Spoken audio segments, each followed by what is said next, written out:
Mari kita cari di manakah. Halo, selamat malam teman-teman. Semua yang ada di Facebook, YouTube, dan di Facebook group TCI Business Community, thank you and welcome. Selamat datang, thank you so much. Anda sudah hadir malam hari ini. Sudah banyak yang komen, sudah banyak yang nunggu bahas tentang kripto. Saya udah lama banget nggak bahas tentang kripto.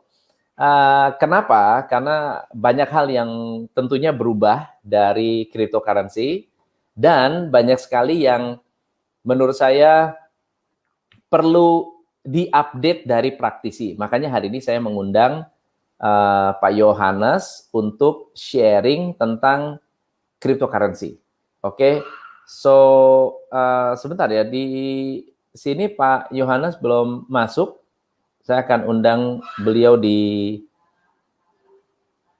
Facebook. Halo, Pak Yohanes, apa kabar?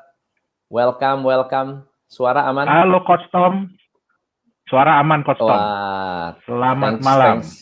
Thanks banget for joining. Pak, saya mau undang Bapak di Instagram juga. Coba saya tunggu ya.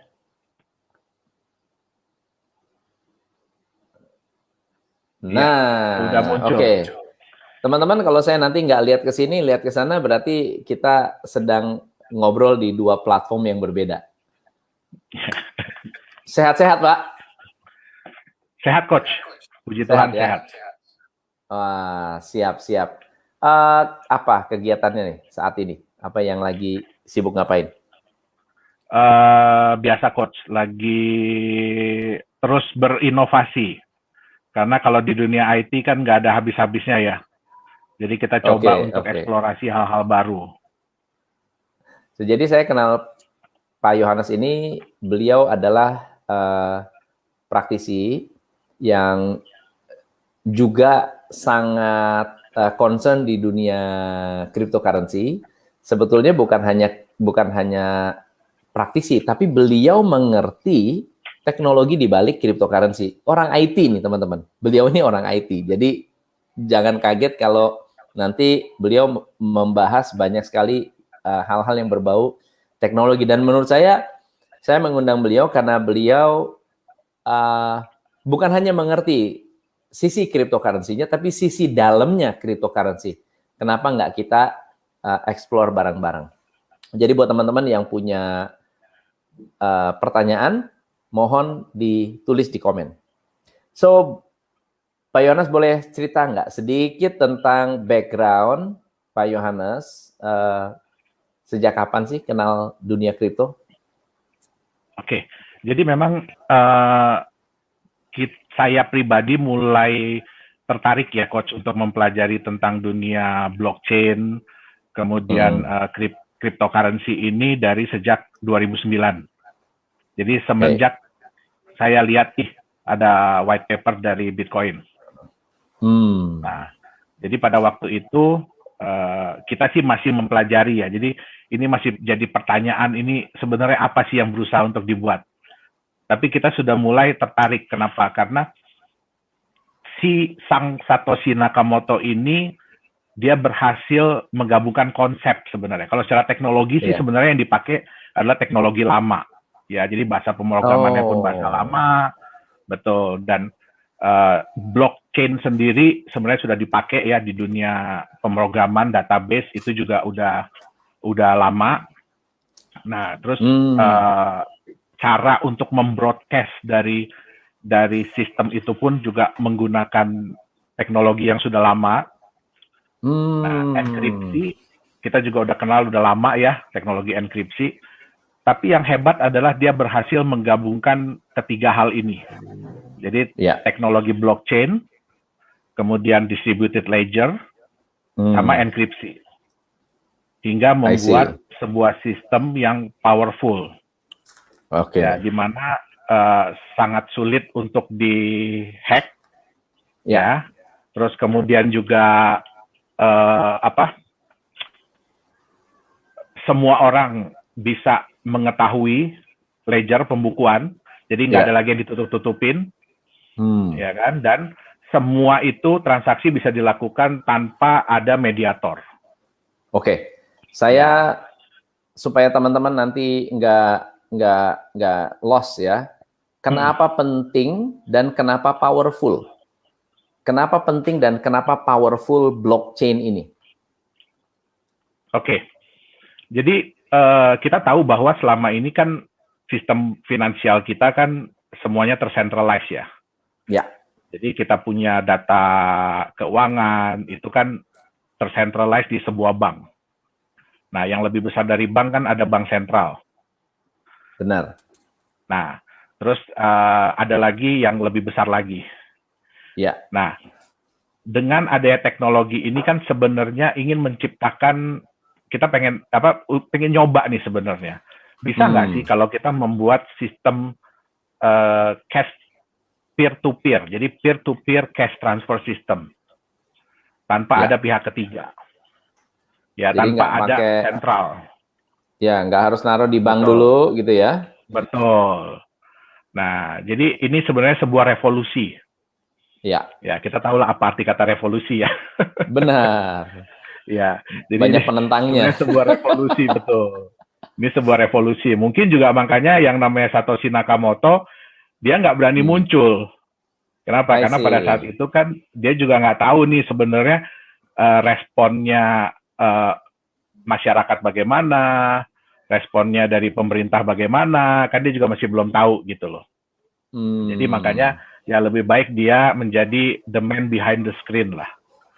Right. Dan dia membuat teknologi ini secara open source supaya apa? Nantinya kemudian hari dia tidak perlu involve pun ada orang-orang lain yang bisa mengembangkan dari teknologi ini.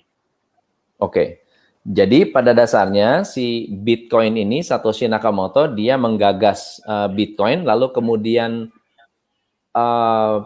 teknologinya itu dibuka sedemikian rupa sehingga siapapun sebetulnya bisa menggunakan model apa tuh? Kalau di dunia teknologi apa tuh namanya tuh? Ya, mengcopy kita sih bilangnya lebih ke open source ya. Jadi semua orang bisa mengakses, semua orang bisa bersama-sama mungkin memodifikasi, merubah. Nah, jadi kita sih lebih bilangnya open source. Oke. Nah, dari pengalaman,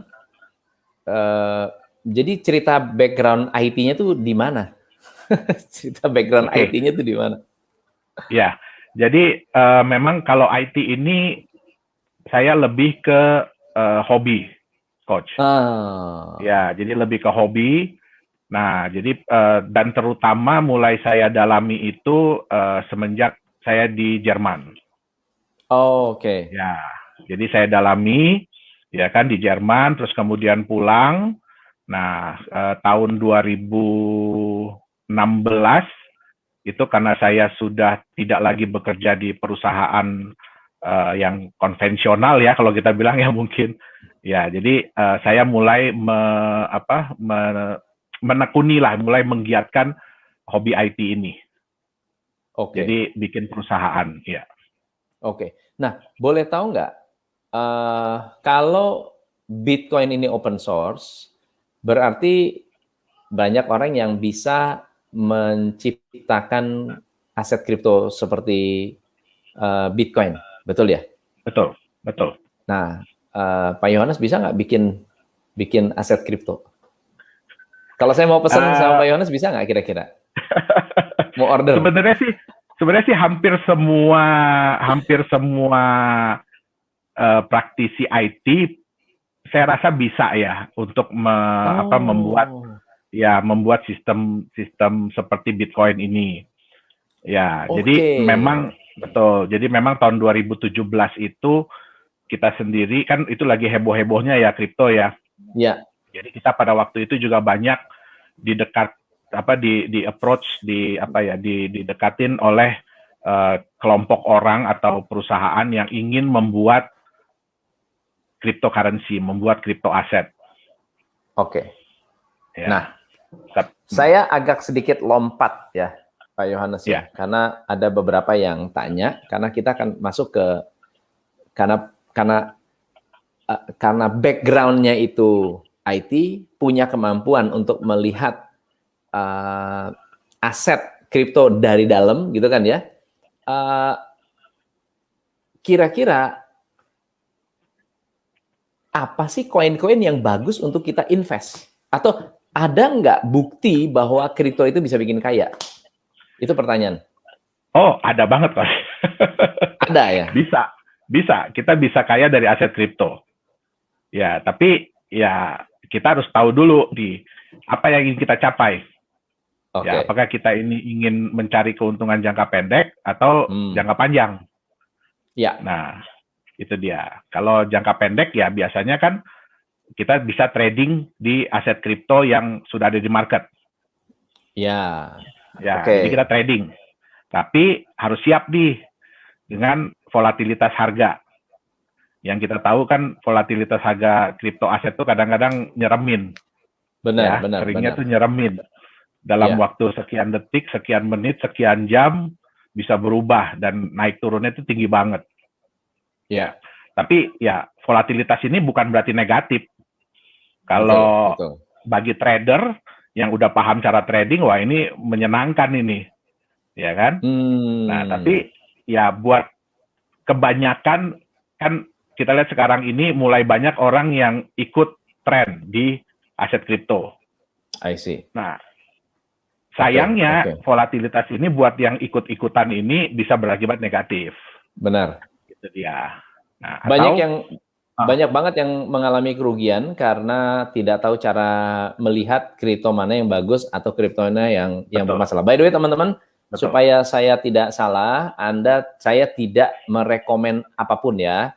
Jadi kalau nanti saya menyebut menyebut nama-nama cryptocurrency, bukan berarti saya merekomen atau Pak Yohanes merekomen. Anda harus melakukan riset. Nah, teknik risetnya akan kita bahas sekarang nih. Gimana cara Anda bisa meresearch cryptocurrency mana yang bagus, cryptocurrency mana yang perlu diwaspadai. Karena bisa jadi tidak nipu sih, cuma harganya nggak naik-naik aja atau nggak liquid gitu. Ya. Bukannya menipu atau bukannya scam, meskipun ada yang scam, yang jelas-jelas scam, tetapi ada juga yang ya ternyata ide besarnya tidak bisa direalisasikan. Ya, ada orang yang pengen misalnya, contohnya ya sederhana deh, ada yang punya ambisi besar untuk membuat semua UKM bertransaksi menggunakan kriptonya, namanya TCI token, Top Coach Indonesia token gitu. Semuanya pakai token saya. Supaya apa? Supaya karena teknologi blockchain-nya ini bisa membantu teman-teman untuk membuat laporan keuangan dari transaksi. Nah, dari transaksi bisa keluar menjadi laporan keuangan. Tapi ternyata namanya cryptocurrency itu belum di ACC oleh OJK misalnya. Tidak di-approve, tidak boleh dipakai sebagai alat transaksi. Nah, akhirnya semangat kita orang yang sudah membeli dan mendapatkan mendapatkan ide bagus tadi harus menunggu sampai OJK approve, bukan berarti scam. Nah, ini pertanyaan nih, kalau NFT bedanya apa dengan kripto? Sorry Coach? NFT. Oh, oke. Ya, NFT itu sebenarnya lebih ke arah hak kepemilikan dari sebuah aset, non-fungible token. Jadi sebenarnya sekarang ini lebih diarahkan kepada hak kepemilikan sebuah aset. Iya. Ya, jadi dia lebih terikat kepada sebuah aset sih, Coach. Oke. Ya, seperti lukisan yang baru-baru ini kan ada lukisan yang sampai dibakar ya. Iya. Ya. Sampai dibakar untuk demi untuk demi bikin ini the only one, jadi hak kepemilikannya dalam bentuk token digital gitu loh. Yang bagi saya pribadi sih sebenarnya sangat-sangat disayangkan ya. bagi saya pribadi, karena itu kan sebuah apa ya, nilai sejarah juga sebenarnya. Nilai sejarah karya ya. Betul. Nah, NFT itu, kalau NFT dengan kripto bedanya, maksud saya, apakah menggunakan blockchain teknologi juga atau gimana? Ya, jadi sebenarnya mereka juga menggunakan blockchain teknologi. Oke. Ya, jadi bisa dilihat mungkin perpindahannya, ya kan, alur perpindahannya, terus bisa dilihat di tracing ini awalnya dari siapa ke siapa gitu. Tapi nggak kelihatan namanya ya, Coach ya. Oke. Ya. Kalau Bitcoin kan jelas, dia adalah induknya dari kripto. Tapi kalau altcoin gimana, Pak? Altcoin, gimana cara kita memilih atau menilai sebuah kripto itu bisa bikin kita kaya atau enggak? Oke. Ya, jadi memang seperti yang tadi saya bilang ya, jadi kalau ada tipe yang jangka panjang, itu biasanya mereka itu beli pada saat masa penawaran nih. Masa penawaran, ICO lah yang sering orang sebut ICO, PCO, ya kan. Nah, terus kemudian mereka hold dalam jangka yang panjang. Dan ini sebenarnya udah terbukti nih, Coach. Ini udah banyak orang-orang yang menggunakan model seperti ini, asal mereka bisa menilai ya, Coach ya. Nah, contohnya Eric Friedman. Kita bisa lihat lah Eric Friedman ya, umur 11 tahun 2011 beli Bitcoin di harga $1.000. Itu kalau dihitung-hitung tahun 2021 tuh jadi $25 juta tuh, Coach. Iya, ngeri ya. Jadi 25.000 kali, ngeri, Coach. Ya? Yang lebih parah, Christopher Koch. Ya, dia beli Bitcoin $27. Pada waktu itu 5.000 Bitcoin tahun 2009, jadi waktu awal-awalnya sekali Bitcoin. Nah, tahun 2021 ini 5.000 Bitcoin ini ya kita udah hitung harga turun lah ya, Coach ya. Itu nilainya udah $250 juta, Coach. Nah, gila ya. Jadi kita bisa lihat bahwa ya sebenarnya tipe holder ini asal mereka bisa menilai dengan baik, ya mereka bisa untung jangka panjang dan untungnya itu wow. Nah, jadi kalau kita mau lihat, aku itu sedikit ya, Coach ya, kita lihat prinsip investasi itu kan dari dulu kita tahu ya. Nah, orang kan taunya kan keuntungan tinggi apa rendah, terus resiko juga tinggi apa rendah. Tapi sebenarnya ada hal ketiga, yaitu waktu. Nah, semua orang tuh maunya keuntungan tinggi, resiko rendah. Tapi maunya cepat. Untungnya cepat dapatnya. Ya. Tapi sayangnya nggak bisa, Coach. Dalam hidup tuh kita cuma bisa dapat 2 hal doang. 2 hal aja, ya kan? Jadi kalau mau keuntungan tinggi, dapatnya cepat, ya berarti resiko harus siap, harus tinggi resikonya. Benar. Ya, contoh lah kita bangun rumah kan? Ya, mau cepat, mau bagus, mau murah. Nah, ya kan nggak bisa. Kalau mau cepat bagus, ya mahal. Benar. Nah, iya. Jadi kalau kita bukan seorang trader ya, saya saranin lebih baik jadi tipe jangka panjang. Tapi yang Coach tadi bilang, milihnya gimana nih? Ya kan, karena kebanyakan kan failed. Kita bisa lihat. Ya, baik disengaja ataupun tidak disengaja lah. Nah, jadi sebenarnya ya kita harus bisa lihat ya. Jadi kalau kita lihat, kita mengerti dulu konsep harga pasar. Gimana sebuah produk itu harganya bisa naik di pasaran. Iya. Nah, untuk bisa bikin seperti itu ya kita harus bisa buat orang-orang yang sudah punya, yang sudah memiliki, itu berat untuk menjual. Mereka lebih hesitant untuk menjual. Dan yang belum memiliki itu pengen. Karena dia lihat, wah ini barang bagus nih, produk bagus nih. Wah, dia jadi pengen memiliki. Artinya penawaran sedikit, permintaan banyak. Nah, gimana caranya? Nah, yang pertama kita harus lihat, aset itu harus memberikan hal-hal yang berikut nih. Eksklusivitas yang pertama. Jadi ada nggak sih eksklusivitas? Kalau kita lihat kan barang limited edition, barang yang jumlahnya terbatas, itu biasanya ke depannya harganya selalu naik. Kenapa? Karena jumlahnya terbatas. Nah, itu pun terjadi di aset kripto. Aset kripto itu sudah dibuat jumlahnya terbatas. Jadi ada eksklusivitasnya. Ya, jadi dari sekian banyak, saya salah satu pemiliknya. Eksklusif. Nah, terus yang kedua harus ada benefit yang dirasakan.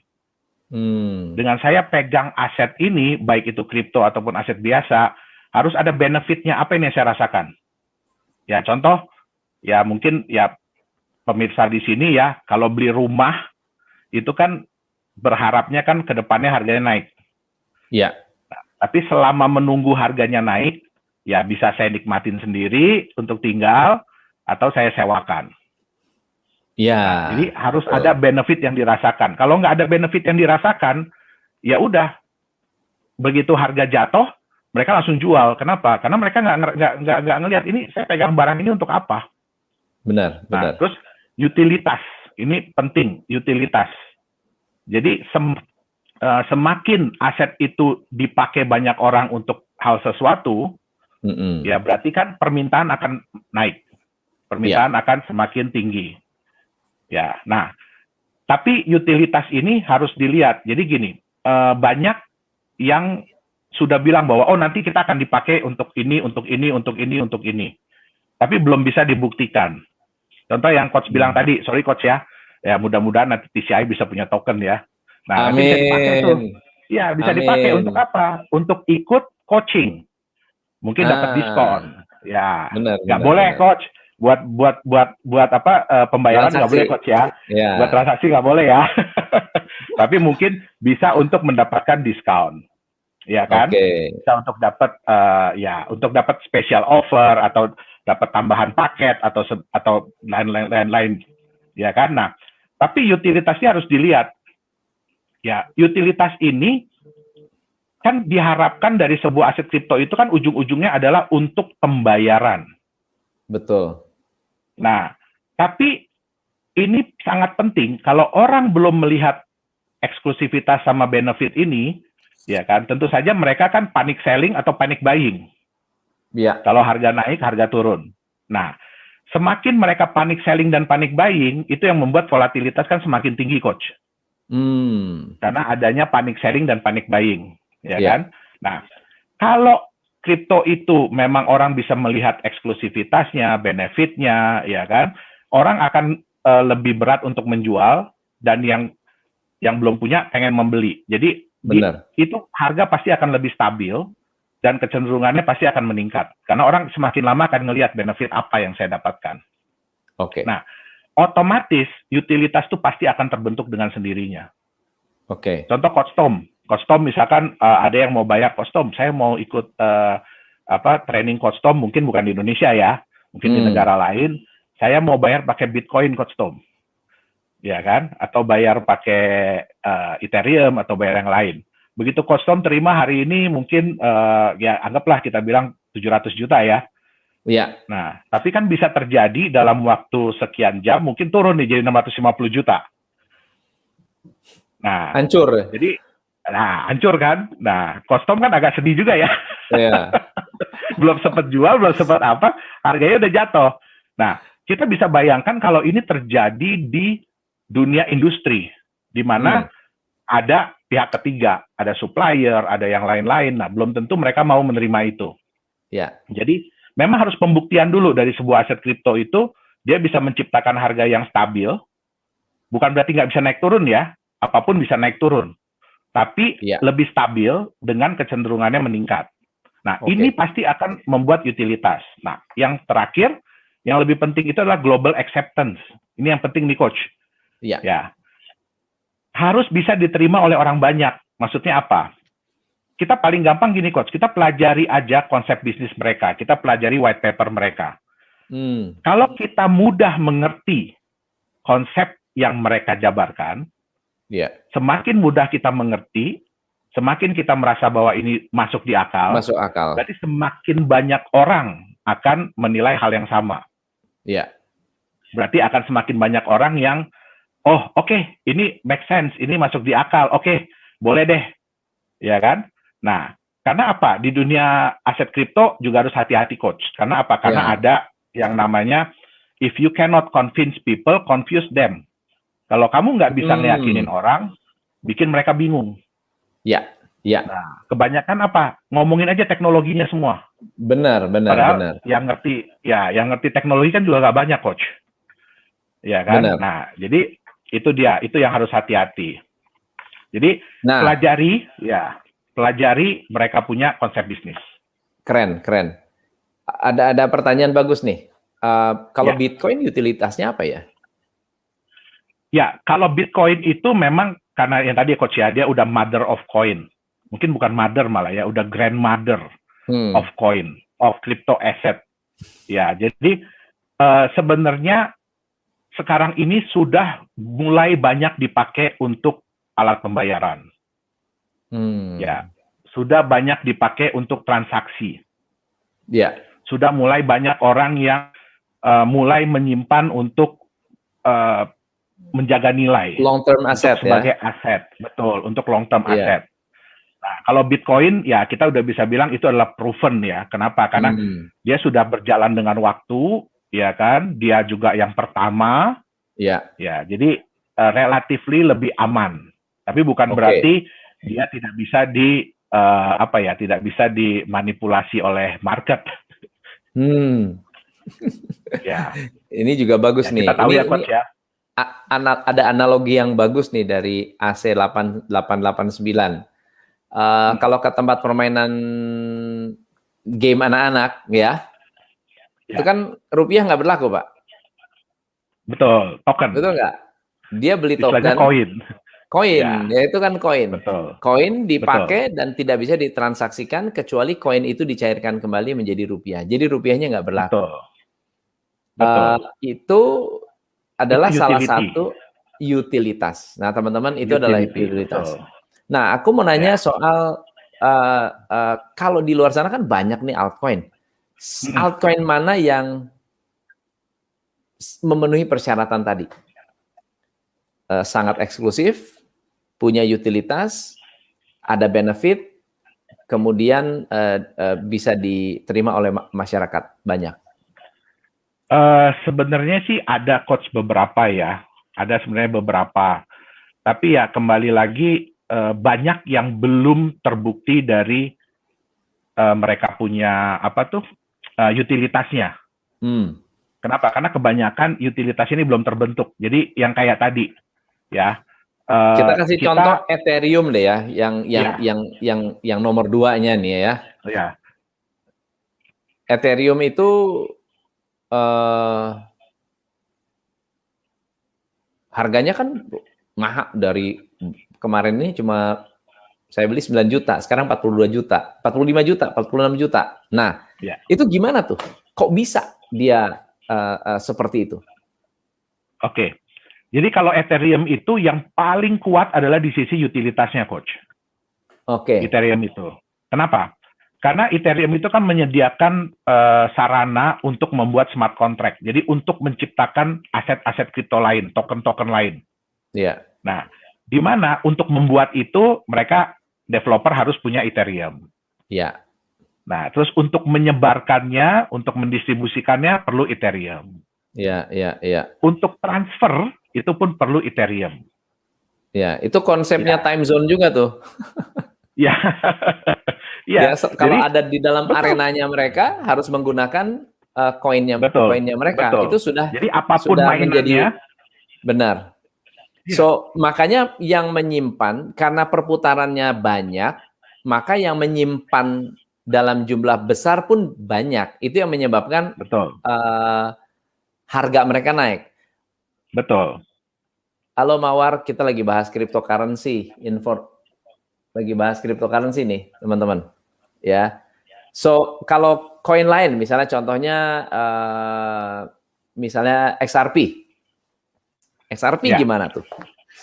Kalau XRP kita lebih melihat, jadi gini, kekuatannya tuh ada di developer. Ya, jadi XRP itu dia punya developer yang solid. Ya, dan developernya itu ya terus berinovasi ya, gitu. Jadi kita lebih melihat. Jadi kalau kita mau menilai itu ya dari banyak segi sih sebenarnya. Ya. Betul. Jadi apakah developernya solid, apakah developernya masih terus berinovasi, ngembangin produk, ya kan? Nah, kalau Ethereum kita lihat dari utilitasnya. Nah, jadi semakin banyak token token yang dibuat di basis Ethereum, ya berarti Ethereum itu akan semakin dicari, akan semakin digunakan. Nah, Terus ada lagi yang konsepnya stable coin, ya kan? Dimana stable coin itu ya di backup 100% oleh sebuah aset tertentu. Ya. Gitu. Ya, jadi semua itu kita bisa lihat dari banyak sisi sih, Coach. Mana yang lebih diangkat oleh developernya. Ya, oke. Halo Melody, kita lagi bahas cryptocurrency nih, teman-teman. Ya, membahas apa sih sebetulnya cryptocurrency dan mengapa cryptocurrency ini penting untuk dikenali oleh kita. Ya, pada saat kita membuat keputusan investasi di cryptocurrency, kita perlu memahami risiko, tapi bukan hanya risiko, kita perlu memahami project di balik cryptocurrency itu, begitu, ya. Lalu apa bedanya token dan koin? Nah, itu bagus nih pertanyaannya nih. Ada token, ada koin. Oke. Jadi jadi gini, mother of coin yaitu Bitcoin itu adalah koin. Artinya dia berjalan di network dia sendiri, dia berjalan pada blockchain dia sendiri. Ya. Jadi kalau di Bitcoin itu ada namanya core wallet. Jadi core wallet itu cuma bisa menyimpan Bitcoin. Dia tidak bisa menyimpan Ethereum atau lain-lain. Ya. Nah, kalau token itu adalah sebuah aset kripto yang blockchain-nya itu nebeng ke network dari sebuah koin. Ya. Jadi Ethereum itu adalah koin. Ya. Nah, token-token yang dibuat di smart contract Ethereum, aset-aset kripto yang dibuat di smart contract Ethereum itu adalah token. Oke. Good. Ini bagus nih, ada pertanyaan lagi. Kalau Shiba dan Celo, apakah ada prospek ke depannya? Jujur, Coach, saya nggak berani komen, Coach. Nah, justru jadi gini, ini sebetulnya pertanyaan yang salah, teman-teman. Ini adalah pertanyaan yang salah. Karena apa? Karena kita mencoba untuk mendapatkan shortcut dari orang yang sudah melakukan riset atau belum melakukan riset. Nah, saran saya adalah belajar cara melakukan riset. Nah, saya pengen dengar nih dari Pak Yohanes. Gimana sih caranya untuk meriset ini koin ini sebetulnya worth it atau enggak? Atau token ini worth it atau enggak? Gitu. Ya, jadi saya setuju banget, Coach, ya. Jadi Coach ada bilang kan ada resiko. Ya, jadi memang kalau kita siap kaya dari aset kripto, ya kita juga harus siap menerima resiko. Benar. Nah, apa aja sih resiko yang bisa terjadi di dunia aset kripto? Yang pertama, ya harga pasarnya begitu masuk di market, itu jatuh bahkan bisa sampai 0. Iya. Dan itu sudah banyak terjadi. Sorry. Terus, yang kedua, platform utilitasnya bahkan ada yang menghilang. Jadi yang tadinya bisa dipakai di suatu tempat, nah tempat pemakaiannya ini hilang. Iya. Terus yang terakhir adalah developernya lepas tangan atau bahkan menghilang. Ya. Jadi ya resiko itu pasti ada dalam segala hal ya, bukan cuma dalam investasi. Benar. Tapi bukan berarti kita nggak bisa meminimalisir nih resiko ini nih. Itu makanya ada yang istilahnya manajemen resiko. Benar. Ya, jadi yang paling gampang adalah pertama pelajari dulu. Kan kita pengen kan di hashtag-nya itu kan aset masa depan, Coach. Benar. Di salah satu market di kita kan hashtag-nya crypto aset itu adalah aset masa depan. Artinya saya bukan cuma bisa pegang dalam waktu short, dalam waktu pendek, tapi juga dalam waktu panjang. Nah, yang paling penting pertama adalah yang saya bilang tadi kan, kalau XRP kekuatannya ada di developer. Developernya itu solid. Ya, developernya itu memang benar-benar komitmen untuk mengembangkan produknya, bisnisnya, ya kan, project-projectnya. Nah, jadi yang pertama adalah pelajari dulu ini developernya jelas atau enggak. Bentuknya apa sih? apakah dia badan hukum, jadi perusahaan, atau cuma grup atau kelompok, atau bahkan kan Bitcoin juga Satoshi Nakamoto nggak jelas siapa ya. Nggak jelas. Jadi ngapain benar. kita mesti muncul? Benar. Nah, jadi ya itu sih yang saya bilang tadi ya Coach ya. Kalau Bitcoin kan memang karena mereka nggak tahu. Saya bilang mereka karena ya kita yakin, saya sendiri yakin bahwa Satoshi Nakamoto itu bukan satu orang. Ya, jadi kita nggak bisa lagi kayak Satoshi Nakamoto. Ya. Nah, terus yang kedua, kalau dia memang untuk utilitas nih, pelajari dulu. Platform utilitasnya ini udah jelas apa belum? Benar. Ya, apakah masuk di akal, bisa dipakai? Ya, terus coba pelajari aset ini punya intrinsic value atau tidak. Artinya dia punya nilai internal atau enggak aset ini, atau cuma sorry to say ya Coach ya, cuma ya aset digital, gitu loh. Nah, dan di mana harganya tuh nanti lebih didominasi sama kepercayaan. Jadi kalau kepercayaan market turun, harganya bisa jatuh. Kepercayaan naik, harganya naik, ya kan? Nah, terus yang paling penting adalah hindari aset kripto yang memberikan konsep bisnis yang tidak masuk di akal. Contoh, nanti bisa dipakai untuk pembayaran di Indonesia. Contohnya bisa dipakai untuk bayar tol, bisa dipakai untuk isi bensin, bisa dipakai untuk apa? Ya. Jadi ini money gitu ya. Crypto money. Kita udah bisa bilang. Nah, kita udah bisa bilang di Indonesia nggak boleh. Gitu loh. Di Indonesia nggak boleh. Nah, atau yang memberikan ya janji yang muluk-muluk lah, yang terlalu yang terlalu luar biasa. Terus banyak gini. Kan kita udah tahu ya Coach ya, ada beberapa aset kripto dengan konsep bisnis yang ternyata fail, ternyata gagal. Tapi itu terus di-copy oleh developer lain, terus ditiru oleh developer lain. Nah, kalau yang pertama aja udah terbukti gagal, bagaimana dengan yang selanjutnya? Oke. Ya, yang terakhir, yang paling parah ya scam. Ya, scam karena memang udah niat dari awal sih scam. Betul, ya, benar nggak? betul. Pak Yonas, ceritain dong tentang Polkadot. Apa yang unik dari Polkadot tuh? Sorry Coach, aku belum terlalu pelajari tentang Polkadot Coach. Nah, jadi ada banyak koin-koin yang entah berantah ya, dia naik dengan cepat. Oh, oke. Jadi kalau aku lihat ini Polkadot ini, Polkadot ini lebih ke cross chain. Jadi ya lebih ke cross chain. Ya, jadi sebenarnya bagus sih Coach. Secara sistem sih dia bagus. Jadi ini konsep baru atau konsep baru atau ini adalah salah satu bentuk utilitas.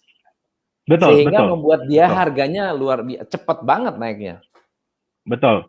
Jadi ya memang kan sekarang ini problem di dunia aset kripto ini kan kalau kita mau mengubah aset ya, terutama yang koin nih, karena koin ini kan berdiri di blockchain masing-masing nih.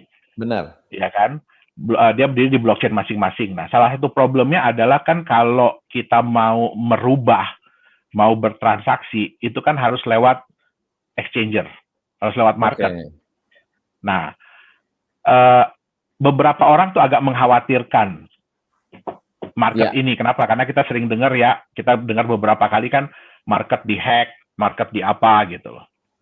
Jadi muncullah inisiatif untuk bikin cross chain ini. Jadi bagaimana sebuah aset kripto yang berbeda blockchain-nya bisa saling ditukarkan. Itu dia. Jadi makanya gini. Jadi exchange-nya kripto gitu ya? Betul. Jadi cross chain itu teman-teman seperti apa namanya, kayak money changer, karena dia bisa cross blockchain, sehingga bisa mengoperasikan networknya blockchain di dalam networknya Polkadot gitu ya? Betul.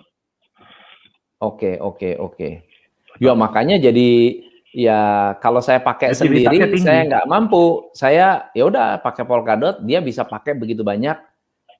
Makanya jadi kayak BNB itu satu apa namanya satu aset kripto yang dimiliki oleh exchange, ya exchanger gitu. Ya. Jadi dia Jadi udah menyediakan utility-nya nanti di mana. jadi udah pasti akan dipakai, harus lewat itu dulu. Ya, jadi cara permainannya begitu. Ya kayak main di time zone, harus beli koin dulu baru bisa main. Kayak BNB, ya BNB dulu baru bisa main. Ini yang akan apa namanya? Itu yang akan akan membuat koin itu menjadi ada utilitasnya. So, teman-teman, ini ada pertanyaan nggak? Ada pertanyaan nggak? So, tadi ada penjelasan banyak mengenai cara teman-teman melihat, meriset, kemudian memahami. Berarti harus ada common sense-nya kita. Kita harus punya kayak apa ya? Logis atau tidak logis. Itu yang penting. Nah, banyak orang yang kaya juga dari ICO sebenarnya. Nggak sedikit juga loh. Orang yang kaya dari ICO, tapi dia pinter. Dia masuknya kapan, keluarnya kapan. Cuma kan kan ada orang yang strategi, apa namanya, strategi investasinya, dia beli 100 koin, dia nunggu mana yang hancur, mana yang naik, kan gitu. Siapa tahu. Ya, Siapa mudah-mudahan tahu. sih jangan kayak gitu, Coach. Mudah-mudahan sih Siapa jangan kayak tahu gitu ya. Iya. ada yang kayak Bitcoin gitu kan. Tapi itu kan Ya. namanya gambling, teman-teman. Beda loh, beda loh. Kalau kita tahu aset mana, misal contohnya ini saya ya, bukan merekomendasi, sekali lagi ya. Ini bukan merekomendasi. Tetapi kalau saya modelnya adalah dollar cost averaging. Naik atau turun tetap beli. Naik atau turun tetap beli. Itu strategi saya. Oke, walaupun tetap saya ada baca analitik dulu, saya tetap baca grafik, tetap saya nggak sembarangan gitu ya. Kapan nih waktunya nih? Hari ini sekarang saya lagi nabung, misalnya Ethereum, Bitcoin, apa namanya BNB, ya nabung. Karena apa? Karena saya tahu dan mengerti di masa depan akan seperti apa. Itu bayangan saya. Bisa salah, betul nggak ya? Bisa salah. Kayak Bitcoin saya sudah punya trust yang cukup tinggi dan saya tahu persis apa namanya utilitasnya untuk apa saja, dan sudah kelihatan. Kalau misalnya Ethereum utilitas buat apa? Ya lihat aja berapa banyak token yang pakai, udah gampang gitu kan. Dan lihat token-token yang menggunakan Ethereum naik atau enggak harganya. Udah gitu aja, simple. Ada juga sama, ya kan? Atau mungkin ada yang lain, ya silahkan Anda riset sendiri. Tapi hal-hal itu sifatnya terbuka. Artinya Anda bisa riset di mana, di tempat-tempat manapun Anda bisa lakukan riset gitu. Dan sifatnya sudah apa ya? Udah banyak banget. Anda mau cari informasi di YouTube pun bisa gitu. Nah, ada pertanyaan bagus nih. Untuk analisa dari mana saja sumbernya? Untuk analisa dari mana saja sumbernya? Kalau kita mau analisa satu kripto. Ya, yang paling penting sih white paper-nya, Coach. White paper, saya setuju. Yang paling penting white paper-nya. Jadi yang jangan saya bilang malas tadi. Baca, teman-teman. Betul. Jangan malas baca. White paper, di dalam white paper itu, kalau Anda baca ulang-ulang, kalau nggak ngerti ya ulang-ulang, kita bakal menemukan begitu banyak informasi yang sifatnya logis atau tidak logis. Ambil satu contoh. Ada sebuah platform, ada sebuah cryptocurrency yang katanya akan menjadi alat transaksi untuk beli kopi. Bisa nanti tuh. Kita ke Starbucks, beli kopi, pakai mesin edisi. Jadi ada mesin edisinya. Jadi Anda bisa gunakan handphone Anda, tap, kepotong tuh koinnya. Oke? Lalu kemudian pertanyaan saya adalah, bagus apa enggak? Idenya bagus nggak? Kita nggak bicara soal utilitas sudah dipakai atau belum. Ini belum ada apa namanya, belum ada barangnya nih. Idenya bagus nggak? Bagus banget. Kenapa? Berapa jumlah coffee shop di Indonesia? Kalau di Indonesia, kalau di dunia berapa? Terus kalau satu orang pegang koin tersebut, ada berapa banyak penduduk dunia? Ya, kalau dihitung-hitung seperti itu kesannya logis. Tapi kemudian kita bertanya, apakah coffee shop diperbolehkan membayar menggunakan koin tersebut atau menggunakan cryptocurrency? Apalagi nama cryptocurrency sudah apa ya, menjadi sebuah momok buat perbankan, teman-teman. Bank itu takut sekali dengan cryptocurrency. Kenapa? Karena peer-to-peer sistemnya membuat kita tidak membutuhkan bank. Saya di Australia ada properti, dan waktu itu kita lagi mau renovasi properti, ngobrol-ngobrol sama agent properti di sana, di mana, di Australia. Mereka cerita, wah gila ya, waktu China belum ban Bitcoin, di China kan Bitcoin lagi di beberapa kali disikat tuh, ya. Ya, disikat. Nah, waktu belum di ban, apa yang terjadi begini. Orang beli Bitcoin di China, lalu kemudian beli propertinya pakai Bitcoin di Australia. Coba Anda bayangkan. Satu, transaksinya murah banget, ya, biaya transfernya murah, benar nggak? Peer-to-peer, tidak lewat bank sentral, nggak tahu harus bayar pajak apa enggak, ya kan? Namanya siapa? Tidak ada apa namanya, tidak ada data sama sekali, ya, nggak ada nama. Nah, akhirnya apa? Mulai bingung nih, kok bisa ya uang berpindah dengan sangat mudah? Itu bahayanya kalau nggak ada pengawasan dari bank sentral. Tiba-tiba kok orang kayak mendadak, duitnya dari mana? Dicari tahu, oh ternyata jual properti, uangnya dari mana? Bitcoin. Nah, udah gitu kan. Belum lagi yang, kalau itu yang legal bisa ketahuan, yang ilegal gimana?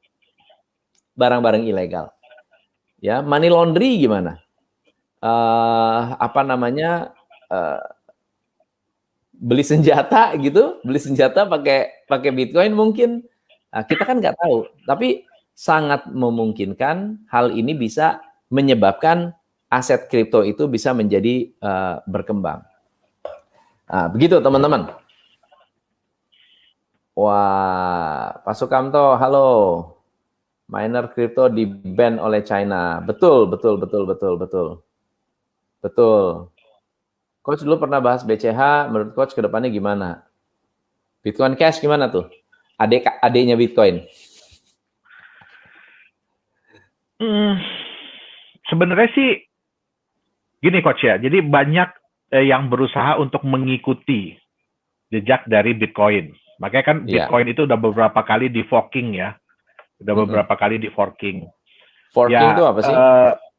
Forking itu jadi mereka berusaha untuk membuat chain baru dari Bitcoin. Makanya ada Bitcoin Gold, ya kan, Bitcoin Cash. Bitcoin Cash. Nah, betul. Jadi itu adalah anakan dari Bitcoin. Nah, itu biasanya yang membuat itu adalah miners. Jadi karena kita tahu ya kemarin itu kan mining udah agak-agak berat ya untuk Bitcoin ya, karena persaingannya semakin lama semakin tinggi. Nah, jadi para miners ini ya berusaha untuk membuat anakan dari Bitcoin-nya. Ya, jadi ya itulah muncul yang Bitcoin lain. Ya. Nah, sama teman-teman. Kalau dulu saya masih punya trust yang cukup bagus untuk BCH ya, Bitcoin Cash ya. Tapi sejak mereka pecah, itu yang menurut saya agak apa ya blunder juga begitu. Nah, oke. So, kedepannya apa sih sebetulnya yang perlu kita lihat dari altcoin ini nih? Ada nggak altcoin yang punya potensi untuk kita invest? Sebenarnya ada, Coach. Sebenarnya ada. Ya, jadi ya, tapi kembali lagi ya, kita harus kenal dulu diri kita. Oke. Kita harus kenal dulu diri kita, pelajari baik-baik ya white paper-nya. Ya, jangan sampai salah pilih. Terutama juga ini bukan terjadi cuma di altcoin yang baru sih, Coach, tapi juga yang di lama-lama nih. Yang lama-lama. Yang kita tahu, betul, kita tahu kan jumlah kemarin ini kan jumlah orang yang mulai menggiati aset kripto di market itu kan mulai naik pesat ya, beberapa tahun belakangan ini. Nah, terus ya yang sayangnya adalah kebanyakan dari mereka itu yang memilih aset tanpa melihat dulu. Ini apa sih sebenarnya aset ini? Kita bisa lihat ada aset yang padahal udah jelas-jelas dibilang bahwa satu token di backup oleh 1 gram emas selama-lamanya. Terus di market itu ya mungkin kita nggak tahu ya, mungkin dimanipulasi dan dibikin harganya bisa sampai 260 juta. Jadi 1 gram emas itu senilai 260 juta. Tapi ya itu nggak mungkin bertahan lama karena orang akan sadar bahwa ini apa sih sebenarnya gitu loh. Iya, orang akan mulai meneliti. Nah sekarang harganya ya kalau namanya aset di backup 1 gram emas, masa orang mau beli di 2 juta kan gitu normalnya ya, logiknya. Benar. Nah, pertanyaannya sekarang ada nggak yang nyangkut terus di angka 260 juta itu? Pasti ada. Pasti ada. Karena nilai market itu terjadi karena ada pembeli. Benar. Di harga itu. Kalau tidak ada pembeli di harga itu, nggak mungkin terjadi harga market, nilai market. Nah, pertanyaannya mungkin nggak token ini bisa balik lagi ke harga 260 juta? Ya berat, berarti ya? kita harus berharap ya marketnya ini terbentuk kembali, percaya lagi. Bukan. Kita harus berharap, kan orang udah mulai meneliti nih, Coach. Ini apa ini token kan? Kok bisa sampai 260 juta? Nah, berarti kita berharap harga market emas nantinya bisa 1 gram 260 juta supaya token ini pun nilai satu tokennya bisa 260 juta kan gitu. Iya. Jadi kembali lagi untuk altcoin ini memang karena banyak sekali bermunculan, ya kita teliti deh, kita baca dulu deh, jangan keburu-buru, ya jangan kesusu kalau orang bilang untuk beli kripto.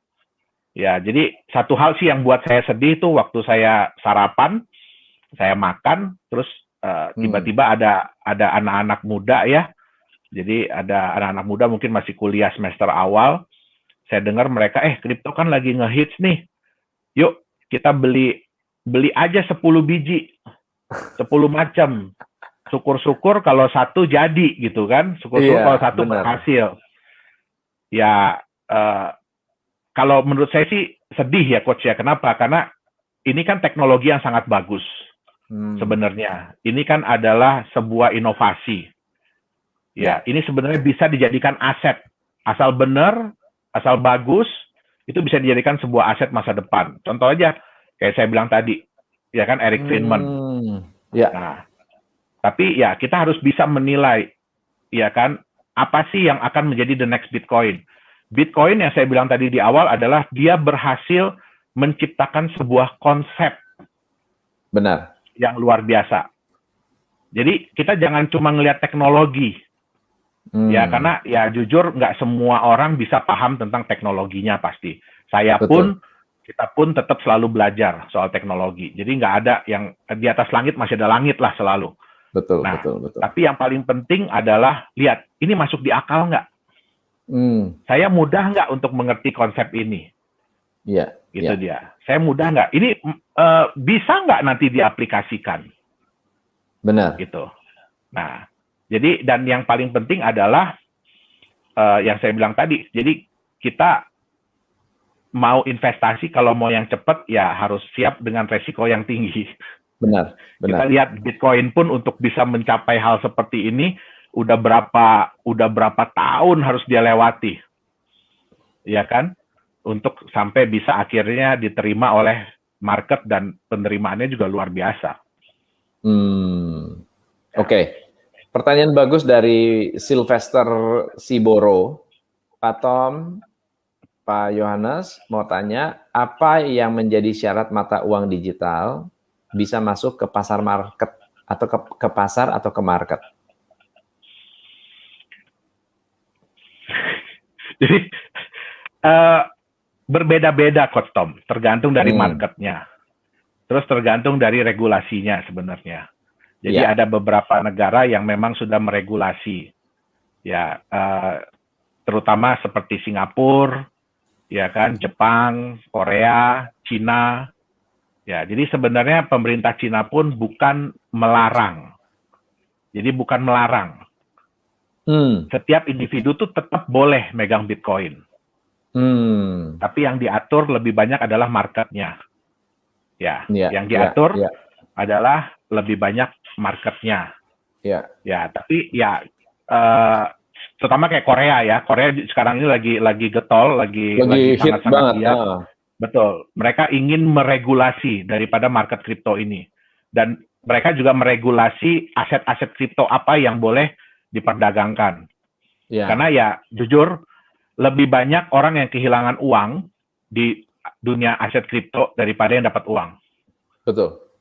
Nah, jadi yang kita tahu ya, maksudnya masyarakat Cina kan jumlahnya yang terbesar. Jadi jangan sampai masyarakat mereka juga mengalami kerugian yang luar biasa, karena ya kita tahu ya, di Cina itu kan mereka investasinya sangat-sangat gila-gilaan. Nah, apapun istilahnya yang bisa mereka rubah duitnya, uangnya, ya mereka akan lakukan. Nah, tapi sayangnya ya ini dimanfaatkan oleh aset-aset kripto yang kurang bertanggung jawab lah. Jadi itu sebabnya juga akhirnya benar-benar regulasi. Nah, betul. Kalau makanya Indonesia ada pertanyaan, apakah Indonesia akan keluarkan rupiah kripto? Ya, mungkin yang keluarin nama rupiah ada, tapi bukan resmi dari bukan negara gitu. Bukan Jadi negara, harus dibedakan, Coach. Ya, digital money dengan cryptocurrency beda. Benar. Ya, digital money dengan cryptocurrency itu ya berbeda. Digital money gitu. Kalau cryptocurrency ya teknologi. Betul. Pertanyaan bagus dari Pak Nugraha Tony, tanya Coach, apa arti backup emas di sebuah koin? Oke. Jadi kalau backup emas di sebuah koin itu maksudnya adalah sebuah koin atau sebuah token, sebuah aset kripto itu dia memiliki backup emas. Artinya dia merepresentasikan sejumlah emas. Jadi ada yang backupnya full 1:1, yang saya bilang tadi. Satu token atau satu koin itu di backup oleh 1 gram emas. Nah, artinya apa? Satu token itu merepresentasikan hak kepemilikan dari 1 gram emas. 1 gram emas. Ya. Kalau dia tidak ada fungsi lain, itu misalnya harganya mengikuti harga emas, dia menjadi stable coin. Betul. Gitu ya. Tetapi kalau dia tidak mengikuti harga emas, dia harus punya utilitas, dia harus punya manfaat lain selain daripada itu. Maka harganya bisa jadi lebih mahal daripada emas, kan gitu, benar nggak? Enggak, Coach. Jadi salah satu kelemahan dari stablecoin adalah orang udah tahu ya bahwa misalnya ada satu koin, dia katanya backupnya emas, tapi ada function lain yang membuat harga dia naik, memungkinkan apa enggak? Kalau dia lebih mengandalkan utilitasnya aja, itu biasanya enggak, Coach. Kalau mengandalkan utilitasnya, kayak USDT. Ya. Betul, USDT itu kan banyak sekarang digunakan untuk, sebenarnya lebih banyak digunakan untuk pindah exchanger sebenarnya. Jadi kayak kita bermain di Binance. Binance kan di luar negeri. Nah, sekarang bagaimana caranya kita memindahkan keuntungan kita ke Indonesia? Nah, itu biasanya menggunakan USDT. Kenapa? Kalau saya pakai Bitcoin juga kan, pada saat pindah saya nggak tahu nih harganya masih sama apa enggak. Betul. Jadi mereka menggunakan USDT yang lebih stabil. Jadi sebenarnya koin-koin stabil itu dibuat untuk mengurangi resiko pada saat perpindahan. Yang bisa mungkin menambah nilai kalau dia bisa memberikan benefit tambahan. Jadi selain daripada emas, dia bisa memberikan benefit tambahan. Contoh, emasnya nggak segitu-segitu aja tuh, tapi bisa nambah. Bertambah, bisa bertambah. Atau ada benefit lain yang didapatkan oleh pemegang. Nah, itu bisa menciptakan harga market yang jauh lebih tinggi. Iya. Ini pertanyaan bagus nih Pak Ian Makmur nih. Pak Tom kan tadinya ada koin yang di backup oleh emas, tapi apakah ada koin yang di backup emas, tapi emasnya bisa bertambah? Nah, itu tadi benefit itu ya, yang membuat emasnya bisa bertambah. Betul. Berarti ada reason kenapa harganya naik atau kenapa jadi aset itu menjadi valuable. Kenapa orang nggak percaya Bitcoin? Karena kan nggak bisa lihat. Nggak tahu. Kalau yang ngerti teknologi mungkin bisa mengerti. Wah, ini powerful banget nih. Susah dihack gitu ya. Nggak bisa nggak bisa kita nggak bisa ganti angka, nggak sembarangan gitu. Harus dikonfirm ke sekian banyak network. Value-nya ada di situ. Harus disetujui oleh para miners. Kalau enggak ya nggak bisa. Nah, akhirnya membuat Bitcoin itu solid begitu ya, solid udah autopilot ya. Kalau mining di Ethereum masih untung nggak? Sebenarnya sih masih, Coach. Masih ya? Sebenarnya sih masih. Karena ya jujur juga agak menurun ya sekarang ya. Jadi mining power di Bitcoin, di Ethereum itu agak menurun. Jadi persaingan agak sedikit menurun. Gitu dia. Jadi sebenarnya, dan terutama harganya lagi bagus. Iya. Ya, saya sendiri juga mining dari sejak 2011 Bitcoin. Ya, jadi harganya lagi bagus. Jadi kita ya masih bisa profit lah dari mining. Tapi butuh modal yang cukup tinggi kalau sekarang. Kalau sekarang ya? Ya, kita butuh modal yang sangat tinggi malah. Oke. Ya. Teman-teman, luar biasa. Pak Yones, thank you banget. Banyak banget insight-nya. By the way, nanti kita boleh nih bahas-bahas tentang ciri-ciri ICO scam ya. Karena kita belum sempat ngobrol tadi tuh. Boleh. Bahas apa sih sebetulnya yang membuat ICO itu bisa dikatakan scam. Dan next time mungkin kita kayaknya bagus kalau kita bikin podcast kali Pak ya. Boleh Coach.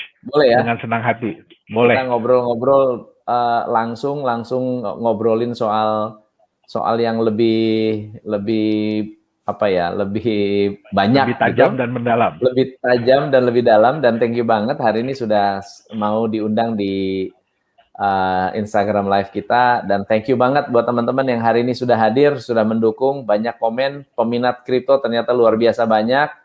Lain kali kita ngobrol-ngobrol lagi lebih jauh tentang cryptocurrency. Dan siapa tahu kita bisa bahas tentang cara jadi miner ya. Nextnya ya, kita bisa sharing berapa budgetnya atau